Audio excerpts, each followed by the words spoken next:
Reka mbahe ikaze ku makuru yacu yo kuri uyu munsi itariki 10 kwezi kwa 10 2024 muri studio za Minembwe Capital News muri kumwe na Chris Mwizi hamwe na Bruce Bahanda. Izi akaba ari zimwe mu ngingo zigize amakuru yacu y'uyu munsi. Nyuma y'irohama ry'ubwato muri Lake Kivu ryahitanye abarenga 78, leta ya za Kivu zombi yagiranye ubwumvikane n'imiryango y'abanyakwigendera. Umwe niwe wapfuye, abandi batatu barakomereka mu ntambara y'umutwe witwara gisirikare wabatwa n'ingabo za Congo FARDC.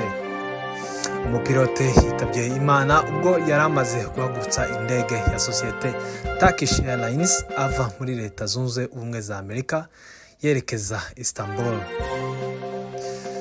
Reka nguhe kaze mu makuru kuburambuye. Kuwa gatatu ukwezi kwa 10 ariho ejo hashize habonetse ubwumvikane hagati y'abayobozi ba Kivu y'Amajyaruguru n'Amajyepfo n'imiryango yabazize kurohama ku bwato bwa MV Merdi. Impanuka yabaye ku minsi 3 ukwezi kwa 10 ku nkombe y'ikiyaga cya Kivu.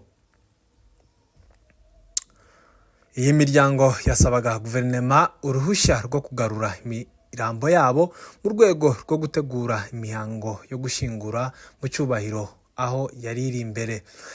Yari yateguye kandi imyigaragambyo yo kwigaragambya mu gitondo cyo kuri uyu wa gatatu mu gicamunsi ariho ejo imbere y'ibitaro bikuru bya Goma, mu gihe ubuyobozi bwo bushaka kugira ngo bubake irimbi rusange muri Minova.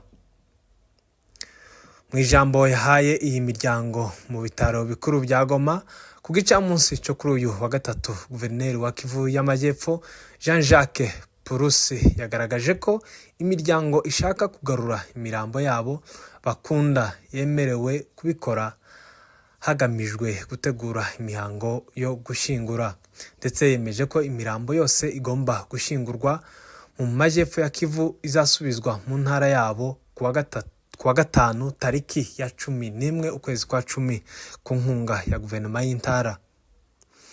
Yagize ati, nyuma ya gahunda yo kumenya umubiri imaze gutangizwa, bityo imibiri isabwa n'imiryango yemerewe kuba mu miryango yabo, nejejwe no kumenyesha ko imiryango yorohewe no kumenya ko ubu ishobora kubakusanya kugira ngo ibashingure mu cyubahiro, kuko hari bamwe bavuga ko bafite uburyo bwo gushingura ababo bakurikije imihango, imigenzo ndetse na gahunda z'imiryango. Jean-Jacques Purusi yerekanye ko kandi ko guverinoma ye yabonye isambu Iminova aho banyakwigendera bose bazashingurwa ku nkunga ya guverinoma.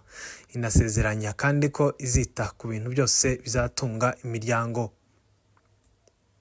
Guverineri wa Kivu y'Amajyepfo yongeyeho ati, amafaranga yo kugura isanduku, amafaranga yo gutunganya imirambo, amafaranga yo gutwara iyi mibiri yamaze gukusanywa.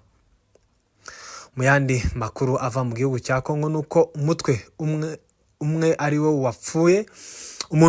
wapfuye, abandi batatu bagakomereka mu mirwano yabaye hagati y'ingabo za Congo FARDC n'abasirikare bo mu mudugudu wa Zongwe ku butaka bwa Kalemi aho ni muri Tanganyika.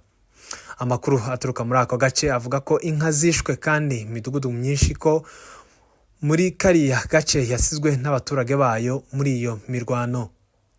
Umuyobozi w'ubutaka bwa Kalemi yavuze ko imitwe yitwara gisirikare y'abatwa ya Chef Kabemba yaturutse mu mudugudu wa Koki aho bakunze kugirira nabi abaturage.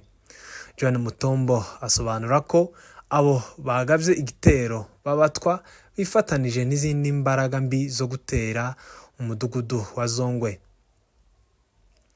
Ubu butegetsi bwa politike n'ubuyobozi bwongeyeho ko aba barwanyi batagaragaza ibyo basaba, ahubwo ko babiba gusa iterabwoba mu baturage. Andi makuru avuga ko igihugu cy'Ubushinwa binyuze kuri ambasade yayo iri Kinshasa ku murwa mukuru w'igihugu cya Repubulika ya Demokarasi ya Congo yamenyesheje Minisiteri y'Ububanyi n'Amahanga y'iki gihugu cya Congo ko abasirikare ba FARDC bayobowe na Colonel John Kibango bashimuse abashinwa batatu mu ntara ya Lualaba.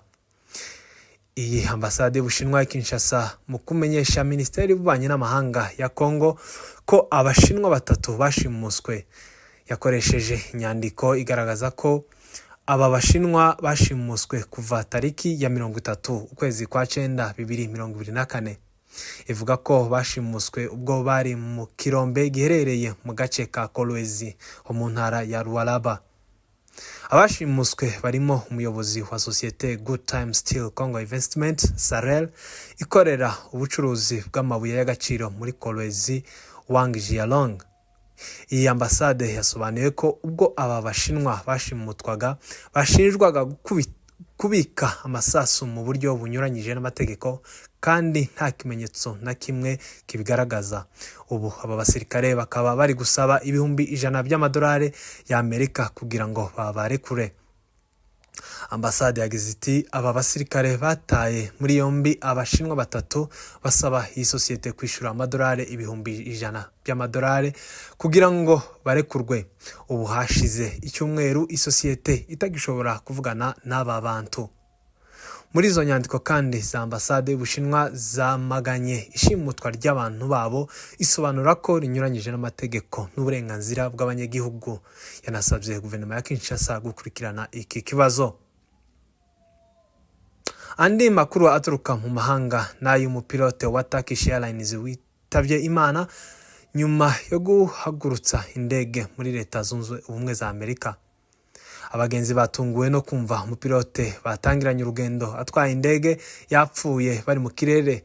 Umupilote wa sosiyete ikora ingendo zo mu kirere ya Turkish Airlines yapfuye ubwo yaratwaye indege mu rugendo ruva muri Leta Zunze Ubumwe za Amerika mu mujyi wa Sito yerekeza mu mujyi wa Istanbul muri Turkiya. Wapfuye yitwa Aysin Pehlivan, yari afite imyaka 59 y'amavuko. Amakuru ava muri ibyo bice avuga ko yataye ubwenge ubwo indege yari iri mu kirere ayitwaye. Umwungirije wari hafi aho ahita amugoboka akomeza gutwara. Ibi byemejwe n'ubuyobozi bwa sosiyete ya Turkish Airlines, aho bwatangaje ko Pehlivan yahawe ubutabazi bw'ibanze ariko biranga. Biba ngombwa ko indege igwa ku kibuga cy'indege cyari hafi aho. Kubw'amahirwe make Pehlivan yaje kuvamo umwuka w'abazima indege itaragwa hasi. Uyu mupilote yapfuye indege ikiri ku butaka bwa Leta Zunze Ubumwe za Amerika igwa mu mujyi wa New York kugira ngo hategurwe uko abagenzi bafashwa kongera gufata urugendo. Uyu mupilote wapfuye yari amaze imyaka 17 muri Turkish Airlines kuko yatangiye kuyikorera muri 2007. Ahagana mu kwezi kwa 3 uyu mwaka nibwo yaraheruka gukorerwa isuzuma ry'umubiri basanga nta kibazo afite, nkuko ubuyobozi bwa Turkish Airlines bwakomeje mu bitangaza.